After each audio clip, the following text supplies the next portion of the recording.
আমার স্বামী বেঁচে আছে কিনা মরে গেছে আমি জানি না, আমি সধবা কিনা বিধবা আমি তাও জানি না।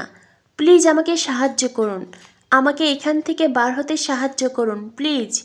তটিনী এভাবেই আকুতি মিনতি করে বলরাম মায়ের সামনে হাত জোর করে কাঁদতে থাকে আর কথাগুলো বলতে থাকে। তটিনীর কান্নায় বলরাম মায়ের চোখেও জল ছলছল করে। প্রথমত প্রিয় বন্ধুকে হারানোর বেদনা, আর তারই কেসে তারই স্ত্রী ফেঁসে গেছে, যাকে কিনা পরশুরাম নিজের জীবনের চাইতেও বেশি ভালোবাসত।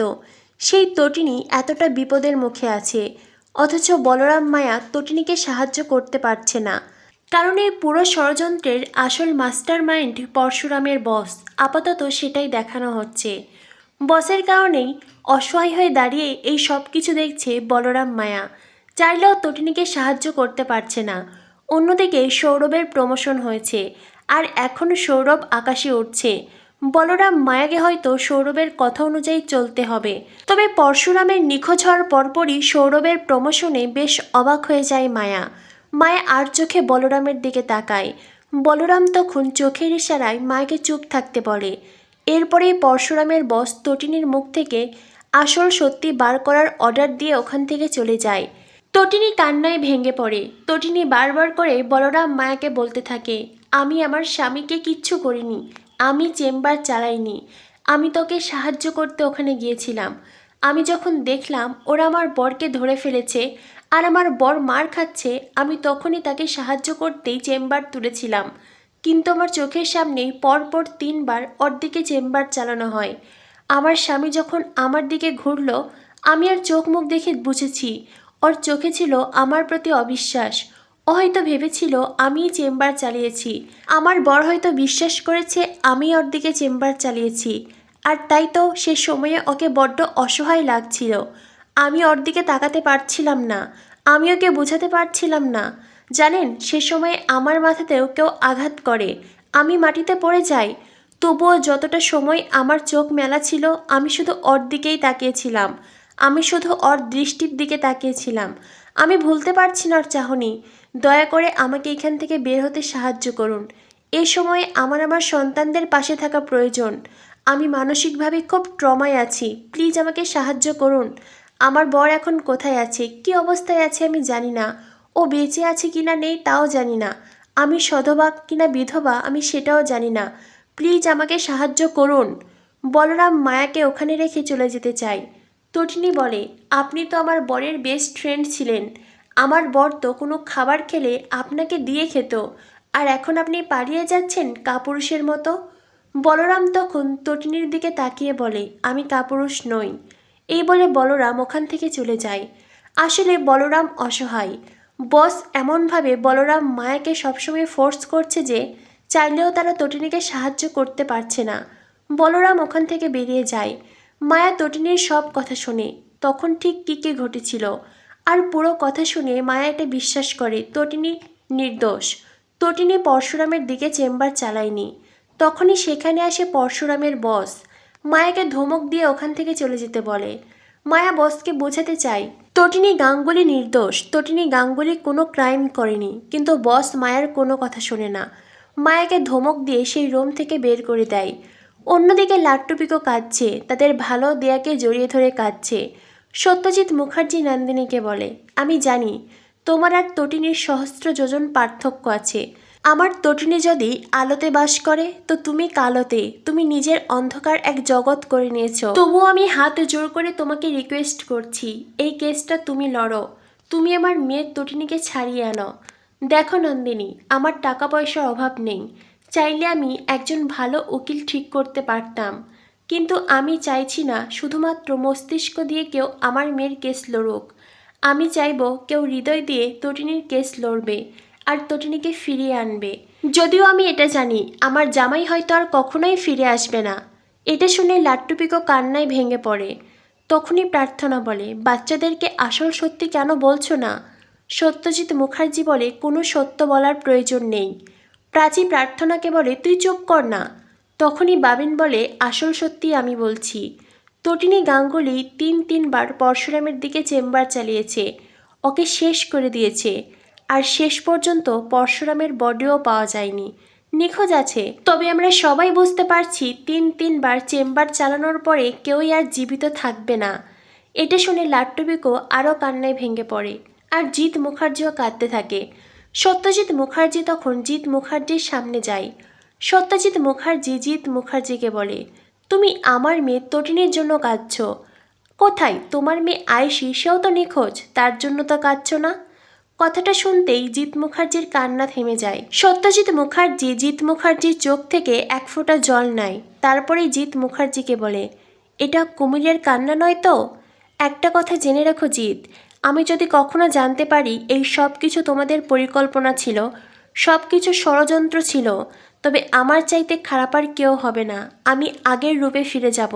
একটা কথা জেনে রেখো জিৎ, এই কলকাতা মুম্বাই দেশে বিদেশে কোথায় কোন ক্রিমিনাল কিভাবে আছে আমি সব কিছুই জানি। তাই আমাকে আমার রূপে ফিরতে বাধ্য করো না। এই বলে সত্যজিৎ মুখার্জি চলে যায়। আর যাওয়ার আগে আরও একবার নন্দিনীকে রিকোয়েস্ট করে তটিনীর কেস লড়ার জন্য। লাট্টুপিকো নন্দিনীর গায়ে জড়িয়ে ধরে। লাট্টুপিকো বলে, বড় মাসি প্লিজ তুমি আমার মাম্মিকে ফিরিয়ে এনে দাও, প্রয়োজনে আমরা তোমার পায়ে পড়ছি। এই বলে নন্দিনীর পা ধরে কাঁদতে থাকে লাট্টুপিকো। নন্দিনী বলে, প্লিজ তোমরা কেউ আমার পা ধরবে না, এভাবে কাঁদবে না, আমাকে একটু ভাবতে সময় দাও। এই বলে নন্দিনী ওখান থেকে চলে যায়। তখনই নন্দিনীর ফোন বেজে ওঠে। সৌরভ কল করেছে। সৌরভ নন্দিনীকে বলে, তটিনী গাঙ্গুলির কেস আপনি লড়বেন না। নন্দিনী বলে, আপনি কি করে জানলেন আমি এই কেস লড়ব? সৌরভ বলে, এতদিন ধরে স্পেশাল ব্রাঞ্চে আছি, এমনি এমনি তো আর নেই, আর এখানে বসে বসে ভেন্ডিও ভাজি না। নন্দিনী বলে, আপনি নিজের ভাষা সংযত করুন। এটা শুনে সৌরভ বলে, চুপ, একদম চুপ, যেটা বললাম। তটিনী গাঙ্গুলির কেস লড়বেন না। তটিনীর গাঙ্গুলির কেস এখন আগুন হয়ে আছে, হাত দিলেই পুড়ে যাবে। এই বলে সৌরভ কল কেটে দেয়, আর নন্দিনী গভীর ভাবনায় ডুবে যায়। অন্যদিকে দেখানো হয় তটিনী পরশুরামের বসকে বলে, আপনি তো সব কিছু জানতেন, তবু কেন এমনটা করছেন? বিশ্বাস করুন আমি চেম্বার চালাইনি। পরশুরামের বস তখন সবাইকে রুম থেকে যেতে বলে। তারপরেই তটিনীর সাথে একান্তে কথা বলতে থাকে। পরশুরামের বস তটিনীকে বলে, আমি তো জানি আপনি চেম্বার চালাননি, জানেন তো ম্যাম, দাবা খেলায় কখনো উলট পালট করে চাল দিতে হয়, এক্ষেত্রেও উলট পালট চাল দেওয়া হয়েছে। বিজিত লাহিড়ী বা জিৎ মুখার্জিকে কেউ ধরতে পারবে না, কেউ না। বিজিতের সাথে জিৎ মুখার্জির নাম শুনে অবাক হয়ে যায় তটিনী। তটিনী বলে, জিৎ মুখার্জি? তখনই পরশুরামের বস জিৎ মুখার্জিকে সেখানে ডাকে। জিৎ মুখার্জিকে দেখে তটিনী অবাক হয়ে যায়। তটিনী বলে, ছোটকা তুমি? জিৎ মুখার্জি তখন হাসতে থাকে। তটিনী বলে, তোমাকে দেখে আমার ঘেন্না হচ্ছে ছোটকা, ঘেন্না হচ্ছে জাস্ট। আরে তোমার মেয়েকে বাঁচানোর জন্য আমার বর কত কি করেছে। তোমার মেয়ের জন্য শেষ অবধি আমার বর কুসুমপুরে গিয়েছিল, তোমার মেয়েকে বাঁচানোর জন্য নিজের জীবনের ঝুঁকি নিয়েছে, আর তুমি কিনা তার সাথে বেইমানি করলে। জিৎ মুখার্জি হাসতে থাকে। জিৎ মুখার্জি বলে, তটিনী এত সব কথা বাদ দিয়ে নিজের অপরাধ স্বীকার করে নে, বুঝলি? নইলে জানিস তো স্পেশাল ব্রাঞ্চে কি করে অপরাধীর মুখ থেকে অপরাধ স্বীকার করানো হয়, তাতে আবার আমার একটু খারাপ লাগবে। এই বলে জিৎ মুখার্জি হাসতে থাকে। তখনই জিৎ মুখার্জির ফোন বেজে ওঠে। কর্ণ চ্যাটার্জি কল করে জানতে চায়, শুনলাম পরশুরাম নাকি আর বেঁচে নেই, আর নাকি তটিনীকে গ্রেফতার করা হয়েছে। জিৎ মুখার্জি বলে, হ্যাঁ ঠিকই শুনেছেন। কর্ণ চ্যাটার্জি বলে, এটা হতে পারে না, কিছুতেই হতে পারে না। একজন স্ত্রী কী করে তার হাজব্যান্ডকে শেষ করতে পারে, তার ওপর আবার সে যদি তটিনী গাঙ্গুলি হয়। জিৎ মুখার্জি বলে, আরে হয়, এমন অনেক ঘটনাই তা ঘটে। কর্ণ চ্যাটার্জি বলে, হয়তো এমন অনেক ঘটনাই ঘটে, কিন্তু এক্ষেত্রে কাপল তটিনী গাঙ্গুলি আর শিবপ্রসাদ গাঙ্গুলি, তাদের মাঝে অনেক ভালোবাসা আছে, আর সেটা সত্যিকারের ভালোবাসা। জিৎ মুখার্জি বলে, কি ব্যাপার, আপনার মুখে হঠাৎ করে অন্য সুর শুনছি, কেমন জানি ভালো মানুষ মনে হচ্ছে। একটা কথা ভুলে যাবেন না কর্ণ চ্যাটার্জি, আপনার নামে অনেকগুলো কেস আছে, তাই নিজেকে বাঁচাতে হলে মুখ বন্ধ রাখুন। কর্ণ চ্যাটার্জি জিৎ মুখার্জিকে শার্ট আপ বলে ধমক দেয়, আর তারপরেই বলে, আপনি জানেন আপনি কার সাথে কথা বলছেন? জিৎ মুখার্জি বলে, জানি, আপনি কর্ণ চ্যাটার্জি। তবে জিৎ মুখার্জি এখন পরশুরামের সাথে সন্ধ্যা দাবা খেলছে, তাই এই মুহূর্তে কারোর কোনো কথা শুনতে রাজি নই। জিৎ মুখার্জির কথা শুনে অবাক হয়ে যায় তটিনী। আগামী পর্বে দেখানো হবে তটিনীকে কোর্টে তোলা হয়, আর সেখানেই তটিনীর কেস লড়তে লয়ার ঠিক করে কর্ণ চ্যাটার্জি, যেটা শুনে অবাক হয়ে যায় তটিনী। তটিনী বলে, আপনি আমার জন্য লয়ার ঠিক করেছেন? কর্ণ চ্যাটার্জি বলে, হ্যাঁ। তখনই সেখানে আসে নন্দিনী মুখার্জি, যাকে দেখে তটিনী অবাক হয়ে যায়। অন্যদিকে বিজিত লাহিড়ী বাবিনকে কল করে। বিজিত লাহিড়ী বাবিনকে বলে, তটিনী এখন আহত বাঘিনীর মতো আছে, সুযোগ পেলেই তটিনী থাবা বসাবে, তাই এইবার এই শেষ কাজ করব আমি।